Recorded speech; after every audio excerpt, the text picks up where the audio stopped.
we'll discover how those who break the law are being captured by a growing network of science and technology. Their activities can now be seen and used in evidence. No longer can those who commit crime guarantee to be undetected. Britain is secretly, as well as publicly, taping criminal activity as part of a campaign to put the villains out of business. People have a myth. They all know how to stop crime. And their myth idea of how to stop crime is you catch the criminals. You have lots of police on the streets, one on each street preferably. You catch the criminals, you put them in jail for a very, very long time, and then they won't do it.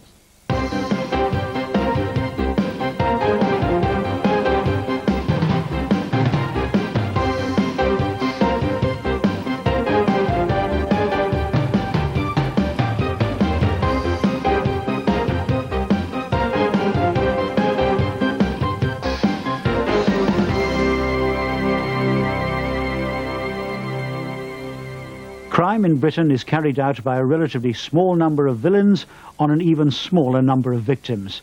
Yet the fear of crime, of being burgled or mugged or attacked, is still the single greatest worry many have every day of their lives. It's just everywhere. I mean, you can't really stop it, can you? I don't think it's as bad as maybe people make out or paint it out. However, I think you have to be on your guard. I'm afraid there's no way I could walk around town on my own in the evening. My own opinion is it's not safe after dark. Yeah, I don't think people should have to be scared about going out. They ought to be free to just go where they want and not have to worry about whether their car's going to be broken into or somebody's going to mug them or something like that. What can we do to allay those fears, to reduce the crime rate, to beat the criminal? How can we stop them coming into our living rooms and our lives? This is a professional burglar. He's trying to break into a house in Yorkshire. We can see him only because he's activated a security light. What he doesn't know is that he's also triggered a hidden camera and has been caught before he's even got in. A street robbery is about to happen in Birmingham, the crime most people fear more than any other. A gang of muggers, concealed under hooded jackets, is about to strike. The intended victim is trapped dangerously into a corner.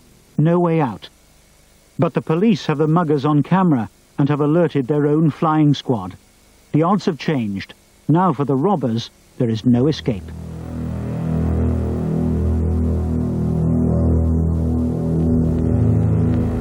In Cardiff, these children are trying to work out how to steal the bicycles in the rack. They don't know they're being watched as part of an undercover operation. Now they spot the camera. But it's too late. Plainclothes policemen are moving in to make an unusual arrest. This London off-licence manageress refuses to be robbed. Her own security cameras show what happens when she decides not to become a victim of crime. Most criminologists and crime fighters agree that the biggest single impact on crime and public disorder is the rapid spread of surveillance cameras, CCTV. It's very nice for a police officer to be able to knock on somebody's door and say, "You're arrested," and then show them a film of themselves committing a crime. They have very little defence to that. People used not to commit crime because they were watched quite a lot in the villages or in the streets. And that's gone now. We live in a much more anonymous society. There's no question that CCTV systems help solve crimes. You get a picture of the offender and you get a very real chance of a conviction because the jury don't need much else. In Britain, most city video surveillance systems are owned and controlled by local authorities, democratic bodies to which any of us can be elected. Brentwood Council runs its CCTV control room and allows the police separate viewing access so they can see what is recorded by individual cameras only on request. We started operation in April 1994, which we believe with the first colour system in the country.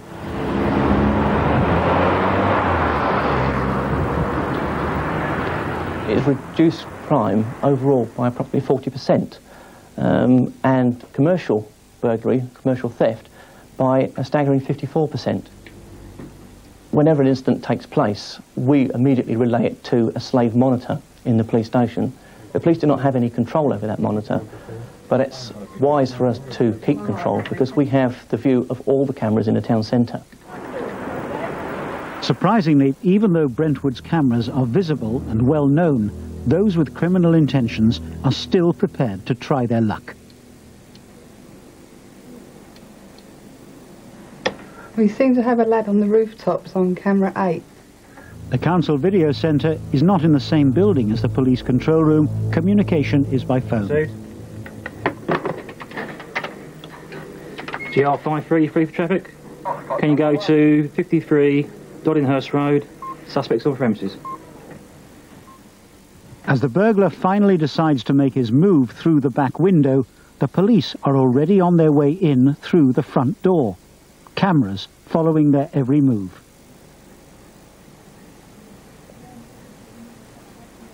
The failed burglar turns out to be just 14 years old. It's his first offence. He was given a caution. We record anything we see to be unusual. We leave it for the police to make a decision as to whether an offence has been committed. Here we have a situation which happened, as you can see on the screen, at 1 o'clock in the morning, where we saw two people hanging around the bank in this alleyway. Now, we made mention to the police about them at the time, and they felt that it was not a serious situation, not something worth worrying about. We carried on to record the situation. One of the gentlemen then produced a crowbar. We again approached the police then were interested, and as you can see, a police car arrives at the top, and another one arrived later on at the bottom, and the two people were arrested. Later on in the clip, you will see that we actually tell the officers where the crowbar was hidden, as they discarded it when the police arrived, and the police officer goes to get a torch, and they move around back into the back of the bank and find the crowbar.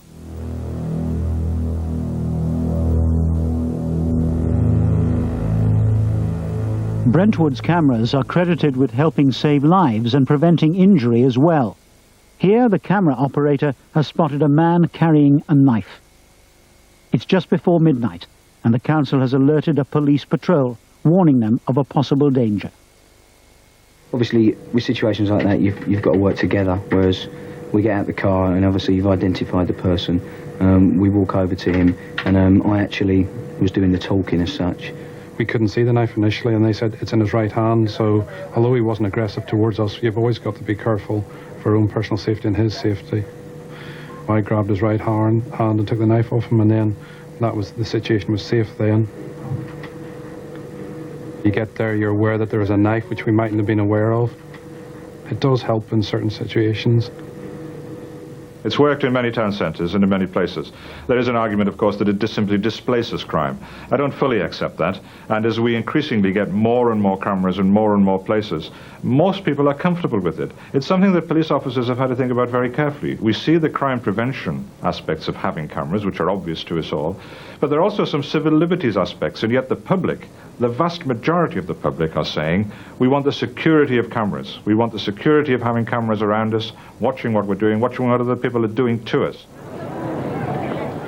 This is the latest major city in Britain to go under the eye of the camera. Here, unusually, it is the police who have taken overall control, not the council. For the entire system in the city, I mean, there are over 70 cameras, but if we restrict our view to the city centre itself, I mean, there are some 25 cameras in the city centre that we use quite extensively. The camera system is interlinking. That's to say that every camera interlinks with another. So it almost gives us total surveillance within the city centre itself. In the first 9 months of operation, I mean, this system has yielded over 400 arrests, where there is actual videotape evidence.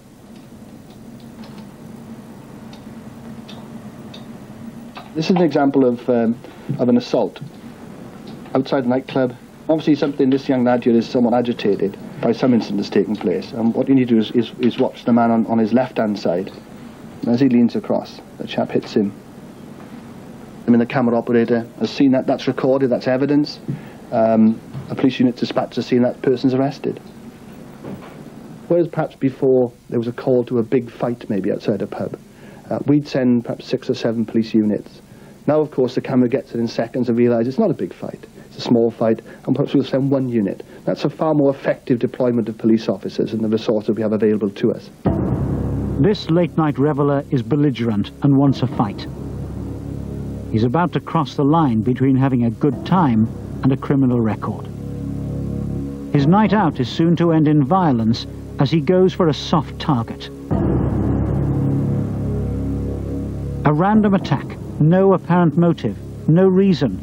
The attacker didn't even know his victim, nor did he know his victim's friend. Yet he too is assaulted. It's all over in an instant, but the crime is on videotape and help is on the way. The attacker leaves the scene, but he's soon caught, arrested and eventually jailed. Exactly 47 seconds after the first blow was struck, a police patrol car is on the scene. Yes, I know he's the afternoon shift. He was advised that route tomorrow. We find that many of our arrests are retrospective arrests. Someone has committed an offence, whether it be attempting to steal a car, or they've committed criminal damage, or they've been involved in a fight, and they've actually left the scene. And they may be perhaps almost a quarter of a mile away, and yet the camera system keeps them under total surveillance until a police officer attends, and quite often they're arrested quite some distance from the scene where the actual offence took place. In normal circumstances, we would have been caught at the scene of that incident, and by the time we'd arrived there, the person responsible would have left. And sometimes we found them, sometimes we didn't. Now we find them every time.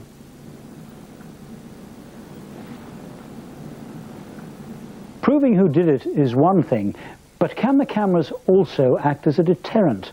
Can they stop crime before it happens?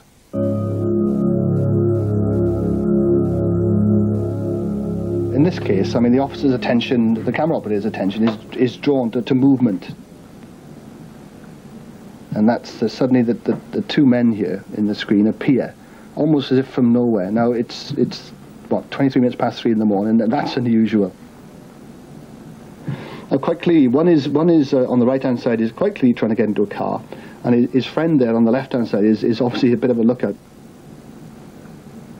They've actually got into the car, and they managed to get the driver's door open. The next task, of course, they'll have to get to is to sort of get through the ignition system and probably the steering lock.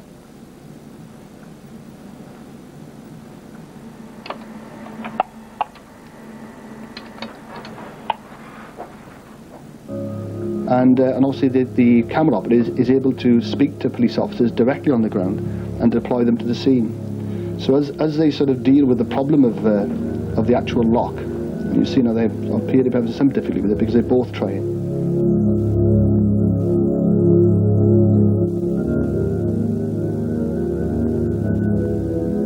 They fit in over the ignition, and lo and behold, it's the city's finest.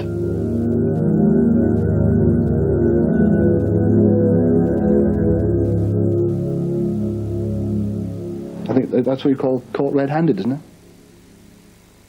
Well, the long-term view for the use of cameras, of course, I mean, it is not that we want lots and lots of arrests. It's really so we can see the level of incidents fall in the city centre and that we're not getting any arrests. That's the long-term view, and that's the preventative role. People realise that this is not a place to come and commit crime.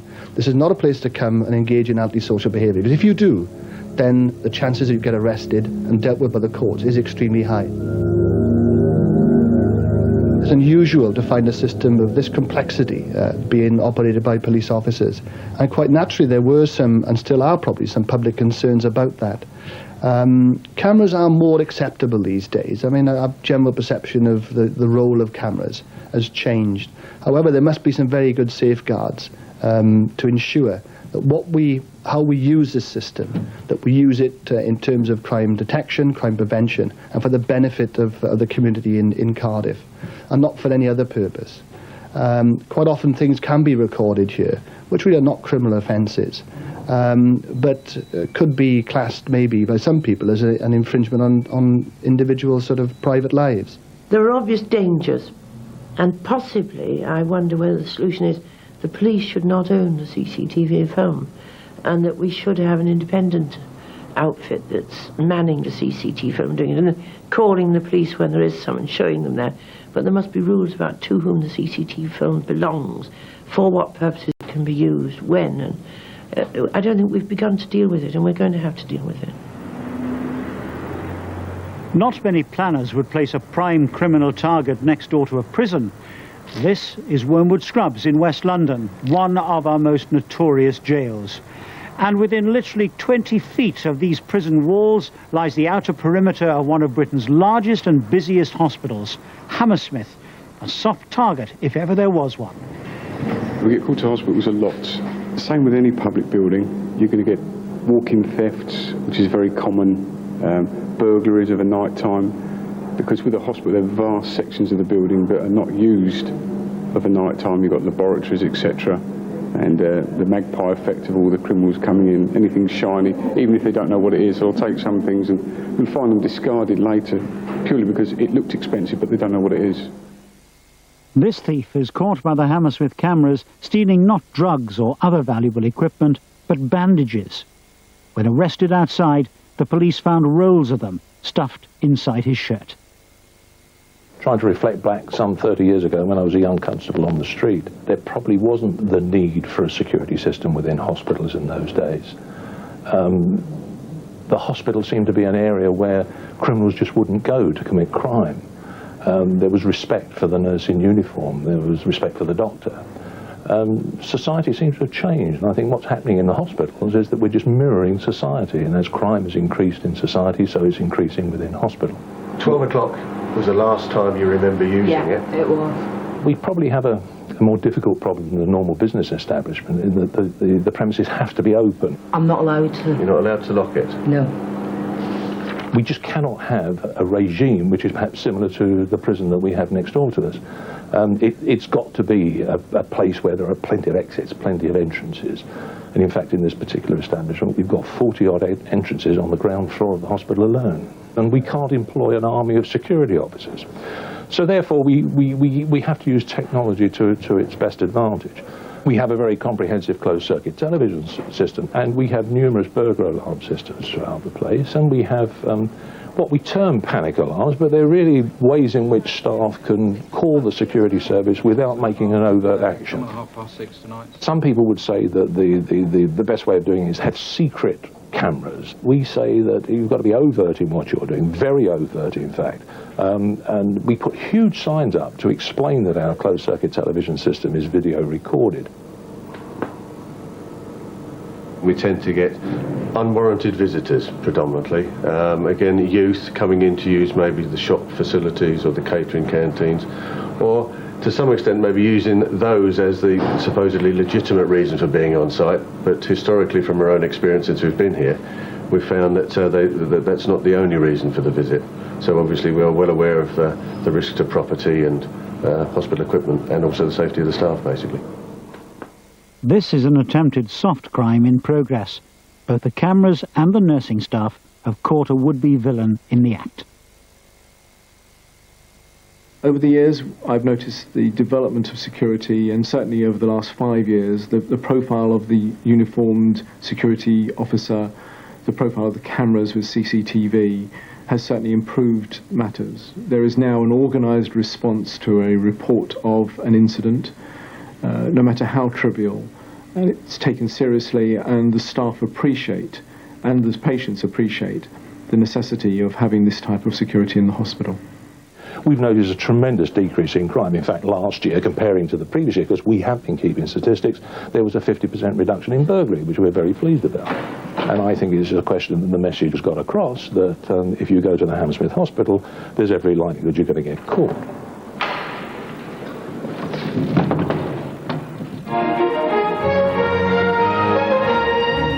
The police published the best pictures they've got of the woman who took baby Abby, and say they've had a phone call from a man claiming to be her husband. The kidnapping of 4-hour-old Abby Humphreys from a Nottinghamshire hospital 18 months ago shocked the nation. The culprit was caught on camera. And there are 2 snapshots from a security camera. These show the back of a woman. In the first, she's wearing a nurse's uniform.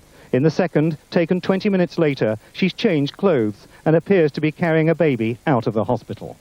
The removal so easily of a newborn baby proved that cameras alone were not always enough to prevent a crime. Something else was needed, and Hammersmith reacted by having a new electronic tagging system, a bit like the anti-shoplifting tags which are a familiar sight in most stores.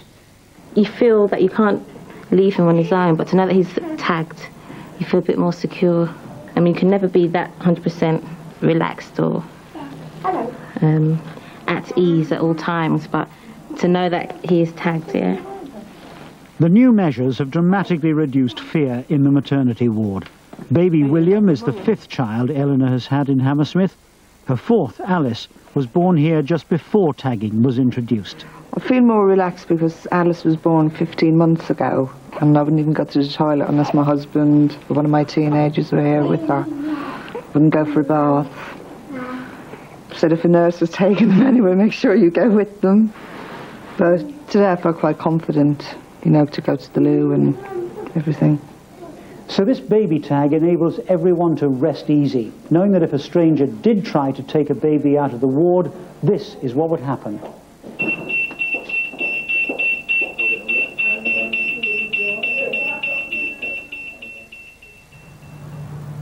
Even our schools are not immune from criminal attack, but many, if not most of them, simply can't afford to install camera systems.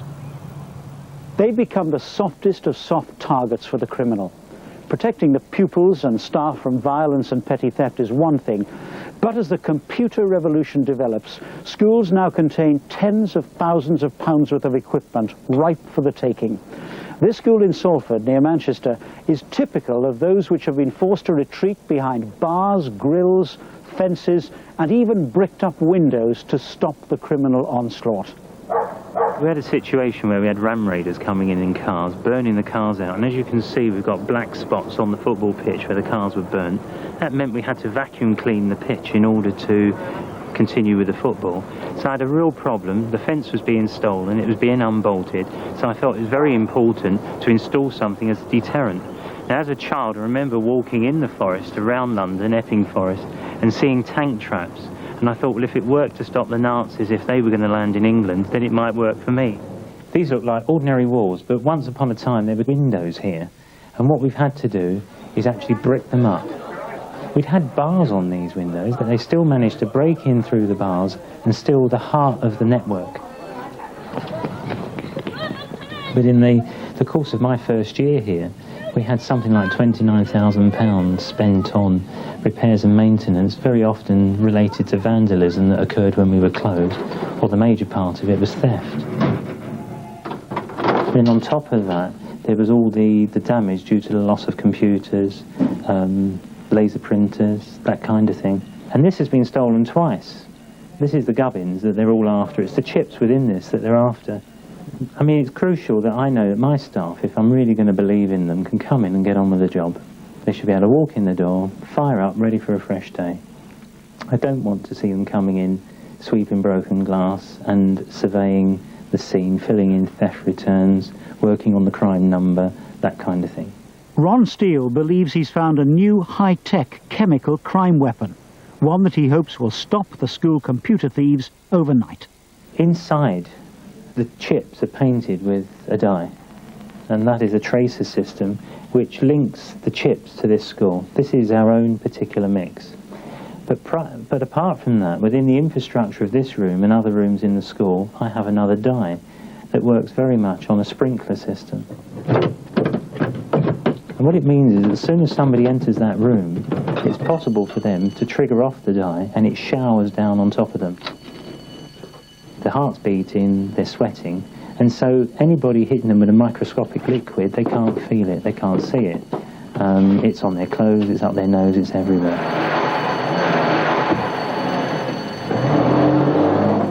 It's fluorescent, so if they go under a fluorescent tube, it shows up as a very clear yellow.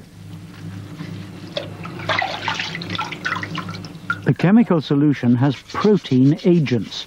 They harmlessly eat their way into whatever they are sprayed onto. This unique chemical index solution, developed by a former police officer, Phil Cleary, is a major breakthrough in the fight against crime. I started off as a CID officer in a normal busy CID office in Wolverhampton, and I was becoming particularly frustrated by having criminals sitting across the table from me that I knew committed particular crimes, but I couldn't prove it. And of course that's heightened when you recover property that you know belongs to people. But because they can't identify it, you have to give it back to the criminal. Yeah, we got one here, Derek. So I thought if we can develop a vehicle, a product, that would link the criminal back to the scene of the crime, we've got an effective crime-fighting tool. You, Lee Smith? Yeah. Once on your skin or clothing, this biological formula stays for months, however hard you try to wash it off. All the police need to trace the guilty is a portable ultraviolet light. But the real secret is that each home, shop, office or factory can have its own individual chemical identity, which will enable the police to trace your property right back to you and prove conclusively who stole it. Hardly surprising that the liquid is nicknamed Smart Water. Smart Water is liquid that's been tinkered with in a laboratory here at the Forensic Science Service to give it a unique identity. Each droplet contains literally millions of encoded particles, each one bearing the owner's details. So if it's painted on to an object, the owner can prove ownership, or if it's sprayed at the time of burglary, the police can use it to prove that the burglar was in the premises at the time of the burglary. The formula for Smart Water is so secret that the liquid is manufactured only under the strictest of security controls. And just think of the possible uses. It promises to make serious inroads into the international traffic in stolen cars. And a worldwide database is in the process of being set up to tackle the theft of paintings and antiques. This British invention, backed by the Home Office, now has worldwide patents, while closer to home, some of the country's biggest organizations and companies are already using it to protect their property with what is, in effect, a liquid barcode. Use of Smart Water appears to be spreading even faster than surveillance cameras. A growing number of Britain's biggest companies are having their equipment sprayed or treated. It's a big jump forward. I mean, this is, of course, if we start with DNA, which came in last year, DNA is catching burglars now, because we're finding things at the scenes which can tie burglars in, and as well as tying people in who've committed other offences of one sort or another. So we're the first country in the world to have a national DNA index. This is not quite the same thing, but the principle is the same. It's marking people or finding marks on people which we can then compare. This is a very sophisticated way of doing it, and I think will have an impact and will make people stop and think. This new chemical index solution, with its individual forensic fingerprint, resists even the most determined efforts to wash it off. It is set to revolutionize the battle against burglars and stop them from treating schools like this as a soft target. In fact, Headmaster Ron Steele says he'll soon be taking down the barriers and unbricking the windows to allow natural light to enter this classroom once again.